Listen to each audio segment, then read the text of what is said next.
March makes me wonder about the things we said, racing thoughts, stomach knots, changing what is easy and doing what is right, hoping I can be better for you. The confines of my mind ensnare me, and I am desperately trying to escape. I have escaped many situations before. It's not an easy thing to do or experience. But by far the hardest thing to escape is yourself. How does one remove themselves from a terrible situation inside their own head? Is it possible to desert yourself, even though you're already alone?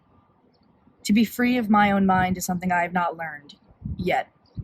Maybe there will be a day I do not wish to leave my head, a day where I will be comfortable and free with myself.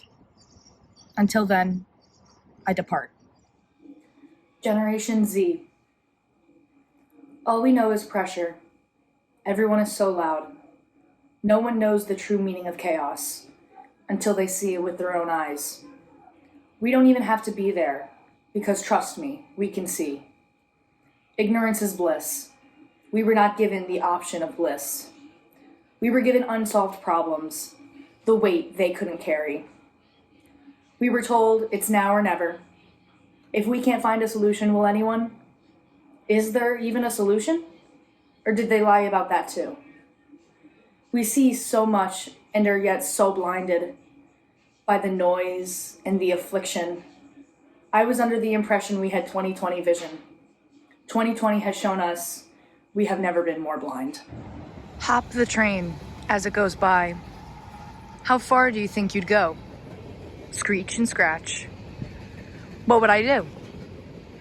I'd go for 3 hours, maybe more than halfway. Maybe I'd go to Chick-fil-A. It's still going. I could make it far on this train. Jesus, it's still going. Why would I get on? Just something to do, I suppose. She lay there, falling into the night, clinging on to her youth, like it was all she had. But so much was on its way. She was impatient and cynical. There's nothing left except my youth, she thought. She wanted more, but she couldn't believe that there was more, because what if there wasn't? Then she would truly be left with nothing. Nothing except herself and the night.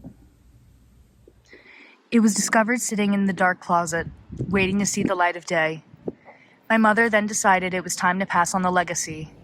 It was hers as a young adult, and now it's my turn to make the memories. But I wonder what it saw while it was hers. Does she wonder what it sees now that it's mine? Capturing memories, turning them into something physical instantly. It sits on my shelf now, watching me through its lens, waiting for me to capture a specific moment whenever I'm ready. The black and white film always intrigued me. Such a lack of color, but depending on the subject, so much was told. I have a newer color version, but it's not the same. It doesn't feel as authentic as the one my mom gave me. There's something about being behind it, looking through the lens. I always saw myself as someone who would be in the pictures, the subject or the muse, never the artist. The muse can be an artist in her own way, but in another way, she is the art. I love the feeling of control, knowing I can capture whatever I please. I only can hope to give it to my daughter when it's her turn to make the memories. Whether they're black and white or bursting with colors, I can only hope she's her own muse, making her own art. Netflix was there for me when you weren't. TV shows were the only cement that could fill the cracks you left. False characters replaced what I thought to be true friends. An evolving plot interested me more than real-life affairs. What was happening in your life meant nothing to me, compared to what was happening in that next episode. Sleepless nights spent with my favorite people, the people behind the screen, the people that aren't real people. The people in real life ask what I do for fun. I can see the disappointment in their eyes when they hear what I have to say. I watch TV. No one wants to watch a TV show of a girl watching TV shows. I watch TV because they have better lives. They have more purpose. When you left, I had no purpose.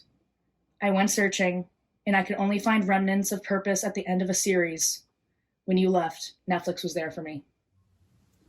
An image I love, a moment in time I was never a part of. The swirls of the galaxy so far above us have never felt closer. The road is long and the town is small. The sky is endless, but not the limit. The dazzling lights in the sky reflect on the black pavement, leading to the people in that tiny town, which holds even smaller people. People with brains too small to understand the complexity of the world above them.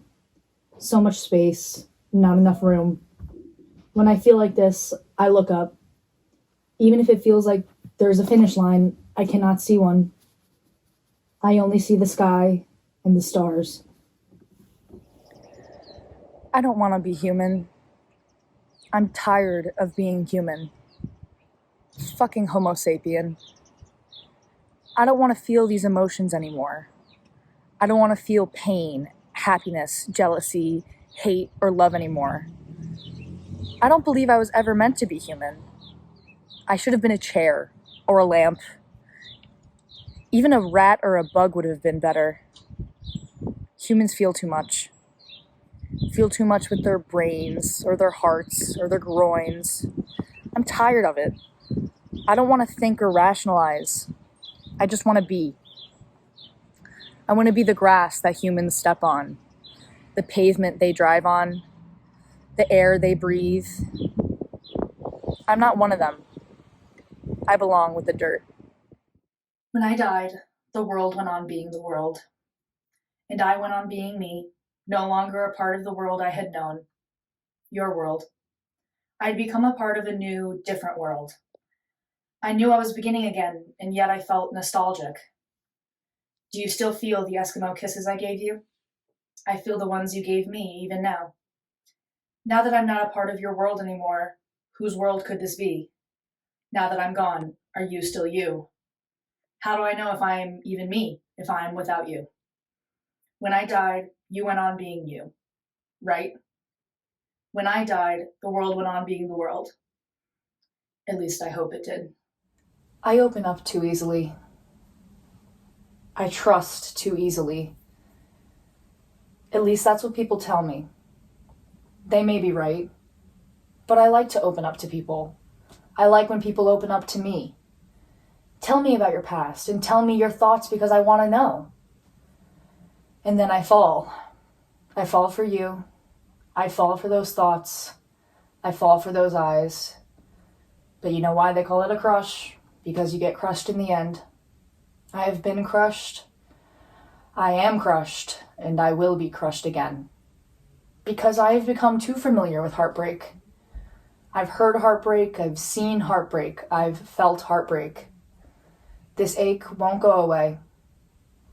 I know the others have felt the pain. I know that others have been through the same. I know that others have had it worse.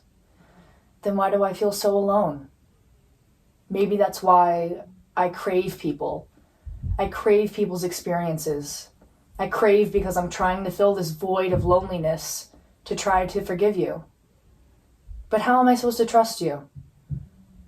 Part of me wishes we could go back to how things were, to when it was like we were the only people on earth, to when it was like everyone else were just spectators in our little game. But I got tired of your game. I had played it so many times before. I was so naive, and you saw, and you took advantage. I'm not that same girl. I know this because there have been others like you, wanting me, wanting a naive girl. Why? Were you bored? I was just your plaything for a couple of weeks until even I started to bore you. I thought it was my fault. All I did was care about you. I was there for you. But sometimes you just aren't enough. I was never enough for you. No one will ever be enough for you. Your expectations exceed reality, my friend. So when the sun goes away and the moon starts to play and you're thinking about me, just know I'm not thinking about you. You threw me away and I'm not coming back. I can't stay mad at you, even though it may not sound that way. I'm actually grateful. You helped me grow and be better.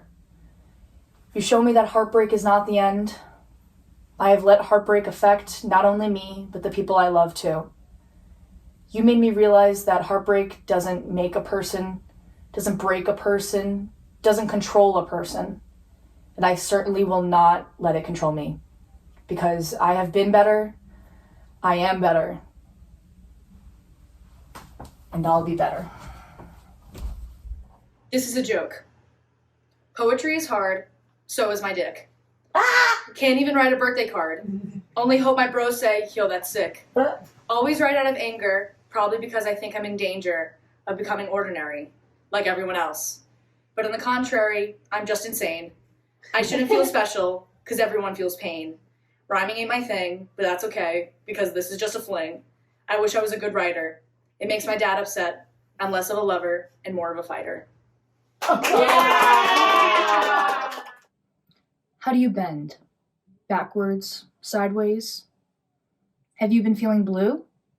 What about red or yellow? Maybe even green? I feel like every time I see you, you disappear without a trace. Is it me? I think now that your life is dismal, you come back to me. I can imagine you peering from behind the drapes, waiting for a car to pass by, so the flicker of the headlights could make the outline of someone's face, even if just for a split second. The drudgery of trying to make things work with you is never ending. You fill me with endless grief. The leaves are changing now. Remember when we used to watch them fall? I feel like those leaves now. I finally got it. Wobbling, tottering, reeling, swerving from the truth. I put you on a pedestal. The highest shelf I could reach. So high you couldn't come down if you tried. I think I'm missing something. But what? Am I too bland? Am I missing contrast? Or is it variation? We're only human. Our bodies are programmed to keep pumping blood through our veins until an outside force says otherwise. I wish I was that force. The force that comes from the east and the west, and even from below and above. Any and every direction. You can't escape this. But by God, we should try, right? Something tells me that force, the big man upstairs, whatever you want to call it, I think it likes my whimsy. Thank you.